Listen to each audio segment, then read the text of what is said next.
নমস্কার বন্ধুরা, শুভ নবমী। জয়শ্রী টাইম স্টোরি নতুন আরেকটি ব্লগে সবাইকে স্বাগত। আশা করছি পুজো আপনাদের খুব ভালো কাটছে। আমাদের এবছর পুজো বলতে আমরা এবছর নতুন আরেকটা ঘরে শিফট করছি, আমাদের বাড়ি ছেড়ে ভাড়া বাড়িতে। তো ওই জন্য এবছর পুজোটা আমাদের পুজো ঠিক পুজো নয়, ঠাকুর দেখেছি বটে, কিন্তু নতুন সংসার গোছানোর কাজে বেশি ব্যস্ত, প্রচণ্ড পরিমাণে কষ্ট হয়ে যাচ্ছে। আর এখানে এই যে কি ঝামেলায় পড়েছি দেখুন না, ইন্ডাকশানে ফার্স্ট টাইম রান্না করছি, কি প্রবলেম হচ্ছে কি বলবো, প্রচুর দেরি হয়ে যাচ্ছে। গ্যাসে রান্না করলে যেভাবে তাড়াতাড়ি হতো এটাতে প্রচুর দেরি হয়ে যাচ্ছে। আর তাছাড়া এই যে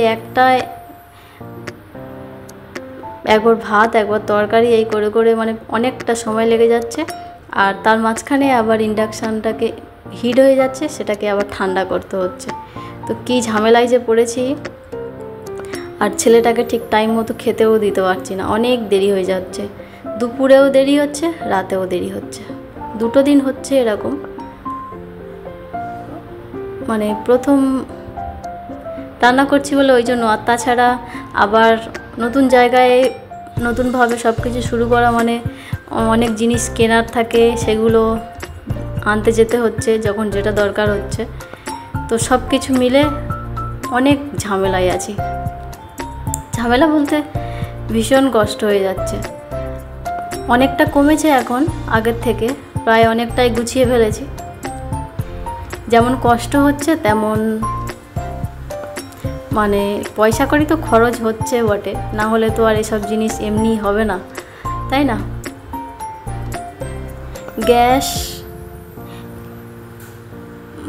গ্যাসের ব্যবস্থা একটা করা হবে, তো তার আগে সেটা এখন সম্ভব নয়, ওই জন্য এখন এভাবেই একটু প্রবলেমের মধ্যে চলতে হবে। তো ঠিক আছে, অসুবিধা নেই। আর এদিকে এই যে দেখুন, সকালবেলা টিফিন হয়ে গেছে, আর এখন চলে এসেছি এই যে রান্নাঘরে। একটু তাড়াতাড়ি চলে এসেছি কারণ অনেকটা সময় লাগছে না, 10টা বাজে এখন। তো রান্না করতে চলে এসেছি। আজকের হবে, দেখি কি হয়। এখন বসাচ্ছি একটু ওই যে লাউ ডাঁটা ছিল, লাউ ডাঁটা দিয়ে, আর কি মাছ বলে ওটাকে, বাটা মাছের ঝোল হবে, সেটাই বসাচ্ছি। আর মাছটা একটু প্রবলেম কি, আমি নতুন এইসব এতে রান্না করছি বলে মাছটা একটু ভেঙে গেছে, ভালো হয়ে ভাজা হয়নি। যাই হোক, হাজব্যান্ড এই মাছটা গতকাল আনা হয়েছিল, গতকাল খেয়ে বলছিল মাছটা খুব একটা ভালো নয়, তো সেই কারণে হয়তো হবে। আর এখানে এই যে আমি তরকারি বসিয়ে দিচ্ছি। ছেলে এখন ঘরে খেলা করছে, ওর পাপা আছে, এখন তো পুজোর ছুটি, আর ওই ছুটির ফাঁকেই ছুটির মধ্যেই শিফট করে নিচ্ছি, তার কারণ পরে যখন অফিস খুলে যাবে তখন আর যেতে পারবে না।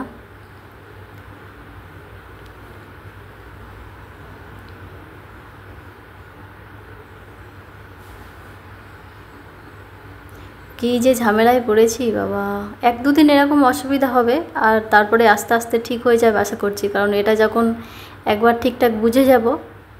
আর এই যে ননস্টিক করা, এটা তো ইন্ডাকশানে অনেকটা সময় লেগে যাচ্ছে। এই জন্য কী করছি জানেন তো, এই তরকারিটাকে ভালো করে কষে নিয়ে তারপরে ওই যে পাতলা যে গামলাগুলো আছে না, এই দেখুন তরকারিটা প্রায় কষা হয়ে এসছে। সবজিগুলো অল্প একটু ডাঁটা ছিল, ওইগুলো দিয়ে আর আলু দিয়ে ঝোল করে দিচ্ছি। তার কারণ আমার হাজব্যান্ড এই কুমড়ো ডাঁটা, এটা কুমড়ো ডাঁটা নয়, এটা লাউ ডাঁটা, এটা খেতে পছন্দ করে। তো এর পাতাগুলো এর আগের দিন ভেজে নিয়েছি, আর অল্প একটু ডাঁটা ছিল, ওইগুলো দিয়ে আলু দিয়ে একটু মাছের ঝোল বানাচ্ছি। তরকারিটা সবজিগুলো কষে নেওয়া হয়ে গেছে, তো এবারে একটু জল দিয়ে দেব। দিয়ে তারপরে কি করব জানেন তো, এই যে পাতলা গামলাটা আছে, যেটা দিয়ে জল ঢালছি, ওটাতে করে ঢেলে নিয়ে ইন্ডাকশানে বসিয়ে দিয়েছি, তাড়াতাড়ি হয়ে যাবে, না হলে অনেকটা দেরি হয়। আর এখানে এই যে ভালো, এই বাবা ফেলে দিচ্ছ কেন? ছি ছি ছি ছি ছি, তুমি খাবে না? ভালো না? খাও, মুখের মধ্যে আছে, ওটা আগে খেয়ে নাও, তারপরে খাবে, ঠিক আছে?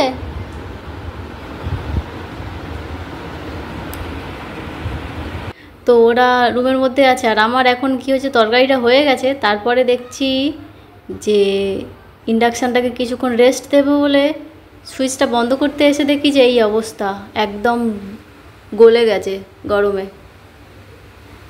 তো একটু প্লাস্টিকের গন্ধ পাচ্ছিলাম, পোড়া পোড়া, কিন্তু অতটা বুঝতে পারিনি। আমি তো খালি ইন্ডাকশানের দিকেই খেয়াল করছিলাম। আর এদিকে এই যে তারপরে হাজব্যান্ড গেছিলো ওইগুলো সব নিয়ে চলে এসছে। তো এখন বোর্ডটা পুরো চেঞ্জ করতে হবে, তারপরে আবার হবে রান্না।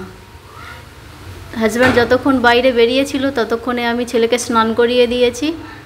ওর ও যে স্নান করে নিয়েছে, আর এখন অনেকটা 12:30 মতো বাজতে চলেছে, অনেকটা খিদে পেয়ে গেছে, কিন্তু কিছু করার নেই।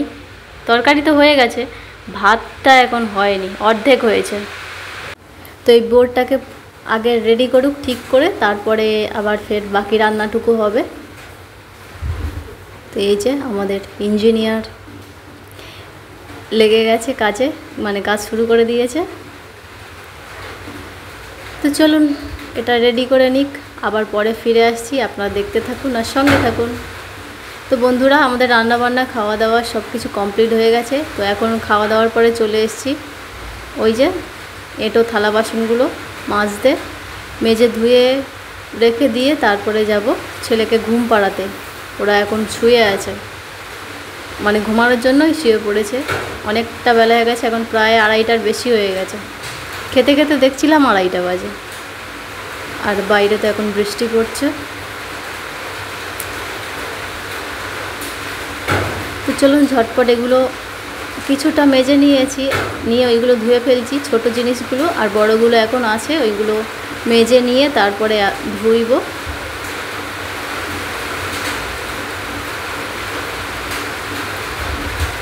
তো প্রায় দুদিনই ব্লগ দিতে পারিনি, তার কারণ প্রচণ্ড ব্যস্ত ছিলাম আর ভিডিও শ্যুটই করতে পারিনি, পোস্ট কী করব।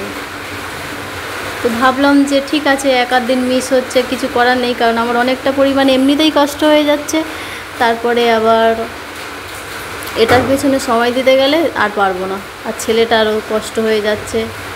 আমরা বড়রা তাও কষ্ট সহ্য করতে পারছি, কিন্তু ও তো বাচ্চা, তাই না? ও তো পারবে না। তো এখানে গল্প করতে করতে দেখুন আমার প্রায় কাজ সব কমপ্লিট বলতে গেলে, আর 1-2 আছে। আমারও আর ভালো লাগছে না, আর আমার একটু ঠান্ডা লেগে গেছে জানেন তো। মানে একদিন, মানে গতকাল রাত্রেবেলা হাজব্যান্ড কী করেছে, রুমের মানে গরম হচ্ছিল বলে দরজাটা খুলে রেখে দিয়েছে, দিয়ে আর ঘুমিয়ে পড়েছি।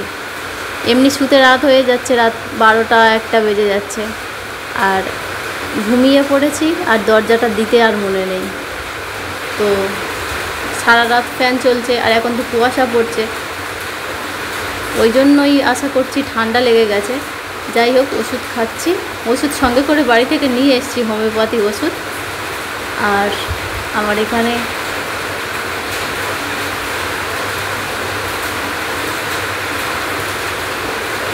সব কিছু নতুন কিনেছি, শুধু জামা কাপড়গুলো বাড়ি থেকে বয়ে নিয়ে এসেছি, বাকি সমস্ত কিছু তো যেগুলো বাকি আছে ওইগুলো আবার পরে হবে, এখন আর নেওয়া সম্ভব নয়। তো বন্ধুরা, আমার নতুন সংসার কেমন লাগলো আপনাদের কমেন্টে জানাবেন। আর পুজোতে বৃষ্টি শুরু হয়ে গেল, আজ এ পর্যন্ত, ফিরে আসছি পরবর্তী ব্লগ নিয়ে।